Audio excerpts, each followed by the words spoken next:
नमस्ते दोस्तों, वेलकम है आपका जीनियस एकेडमी क्लासेस के अंदर।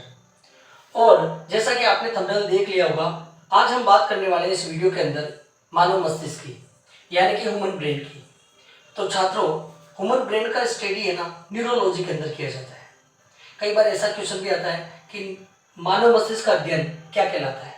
तो मानव मस्तिष्क का अध्ययन न्यूरोलॉजी कहलाता है, यानी कि हमारे ब्रेन के अंदर ढेर सारी नर्व्स होती है, यानी कि उनको न्यूरॉन बोलते हैं। और ये न्यूरॉन 8 से 10 लाख मिलियंस होती है। और आप देख सकते हैं कि उनका नेटवर्क कैसा होता है, बहुत ही महीन धागेनुमा संरचना होती है।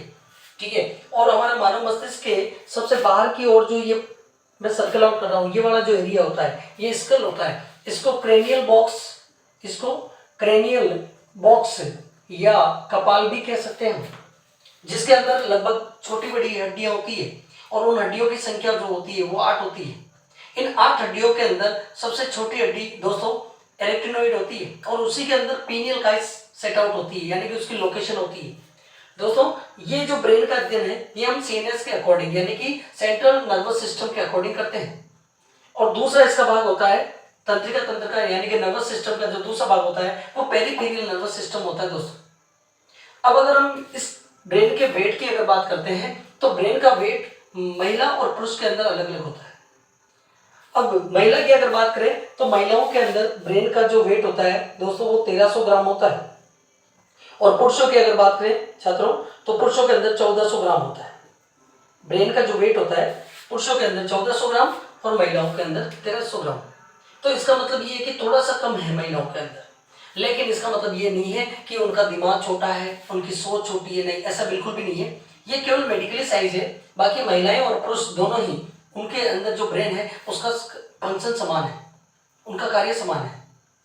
हमारे मस्तिष्क के 3 बड़े भाग होते हैं दोस्तों।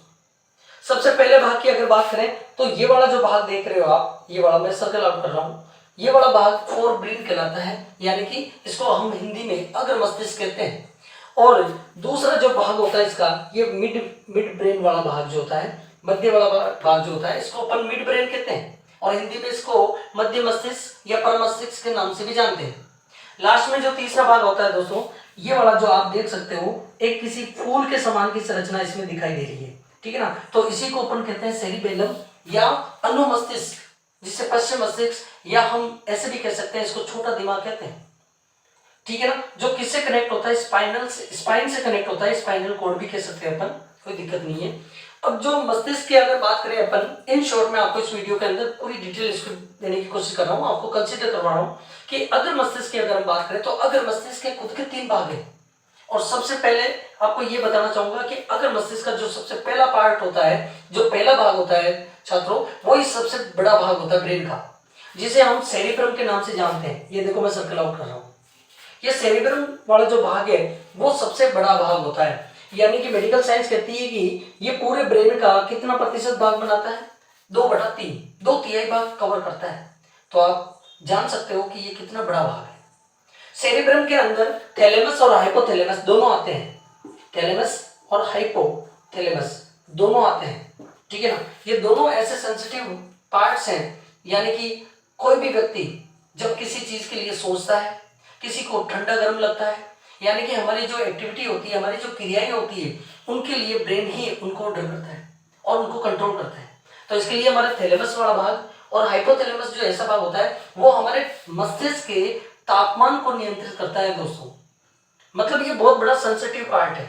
कई बार आपने ऐसा सुना होगा कि कोई व्यक्ति जब थोड़े दिनों के लिए बीमार हो जाता है, जैसे कि मान लो suffering from fever, suffering from jaundice, या ऐसी कोई बीमारी जिससे वो 1 सप्ताह के लिए बीमार हो जाए, तो उस व्यक्ति के अंदर सीजर उत्पन्न हो सकते हैं। वो सीजर इसीलिए उत्पन्न होते हैं क्योंकि उसका माइंड बहुत वीक हो जाता है, और माइंड वीक होने के कारण इनमें इनकी जो नसें होती है, जो नर्व होती है, जो न्यूरॉन सेल होती है, वो इलेक्ट्रोलाइट्स डेवलप करना बंद कर देती है, जिसके कारण वहां पे क्लोट बन जाता है और नसें ऐसे सिकुड़ करके डैमेज होने लगती है।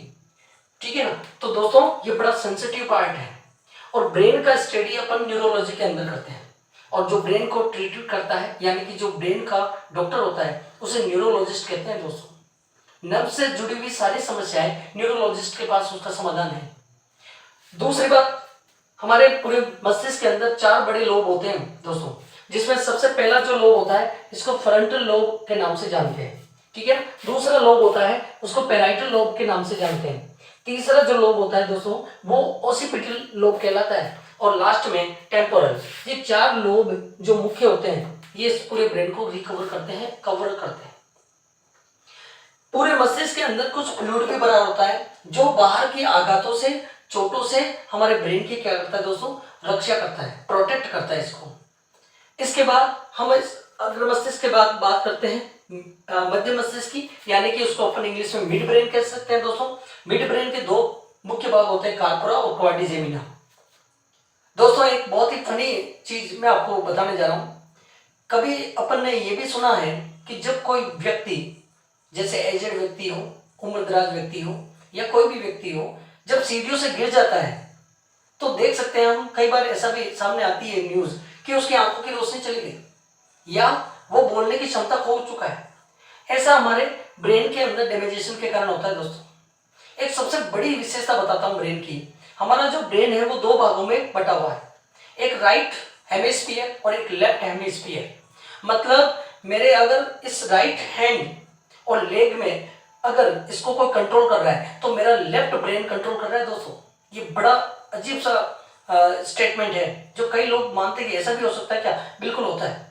जैसे हम आईने के सामने खड़े होते हैं तो आईने के अंदर रिफ्लेक्शन ऑफ लाइट यानी कि पार्श्व परावर्तन होता है, साइड बाय साइड परावर्तन होता है। ठीक है, उसी प्रकार यहाँ पर भी अपोजिट वर्क करता है ब्रेन, यानी कि दाएं हाथ और दाहिने पैर को जो बायां ब्रेन है वो कंट्रोल करेगा और बाएं हाथ और बाएं पैर को दायां ब्रेन कंट्रोल करेगा। इसीलिए जब किसी व्यक्ति को पैरालाइज होता है या लकवा मारता है, ठीक है ना, तो उसमें डॉक्टर समझ जाता है कि उसका कौन सा पांव और कौन सा हाथ वर्क नहीं कर रहा है, तो उसको ट्रीट करने में उसको डॉक्टर को सहायता होती है। तो ठीक इसी प्रकार हमारे ब्रेन के जो ब्रेन होता है वो 2 बड़े भागों में डिवाइड होता है, कार्पोरा और क्वाड्रिजेमिना, ठीक है ना। तो तीसरा जो इसका लास्ट वाला भाग होता है वो सेरिबेलम कहलाता है। मैं सर्कल आउट कर रहा हूँ, यहाँ आप अच्छी तरह से देख लीजिए दोस्तों। ये बहुत ही इंपॉर्टेंट टॉपिक है, मैं वापस रिपीट कर रहा हूँ, यानी कि इसके बारे में ढेर सारी चीजें अपन को पढ़ने की जरूरत नहीं है। मेन इसके फंक्शन याद रखो, बहुत ही ईजी हो जाता है। सेरिबेलम इसका जो लास्ट पोर्शन होता है ब्रेन का, उसके 3 बड़े भाग होते हैं। पहला जो मैं सर्कल आउट कर रहा हूँ यहाँ देखो, पोन्स। पोन्स का कोई ज्यादा मेन फंक्शन नहीं होता है दोस्तों। ये एक ऐसा ऑर्गन पार्ट होता है इसका ब्रेन का जो अदर पार्ट्स को, सेल पार्ट को क्या करता है, कनेक्ट रखता है, एक दूसरे भाग से ये कनेक्ट रखता है। और दूसरा इसका भाग होता है सेरिबेलम का, वो होता है मेडुला ओब्लोंगेटा, जो कि हमारी कई प्रकार की ऐसी क्रियाएं जैसे हार्ट रेट है, जैसे कि रेस्पिरेटरी सिस्टम है, इन ऐसी चीजों को ये कंट्रोल करता है। और इसका लास्ट वाला जो भाग होता है वो सेरिबेलम यानी कि अनुमस्तिष्क खुद होता है, और सेरिबेलम जिसे अपन छोटा दिमाग भी कह सकते हैं। तो दोस्तों उम्मीद करता हूं कि इस छोटे से वीडियो के अंदर मैं आपको ढेर सारी जानकारी दे पाया होगा। ठीक इसी प्रकार इसकी पूरी डिटेल के लिए मिलते हैं अपन नेक्स्ट वीडियो के अंदर। तब तक के लिए गुड बाय, नमस्ते, टेक केयर, थैंक्स।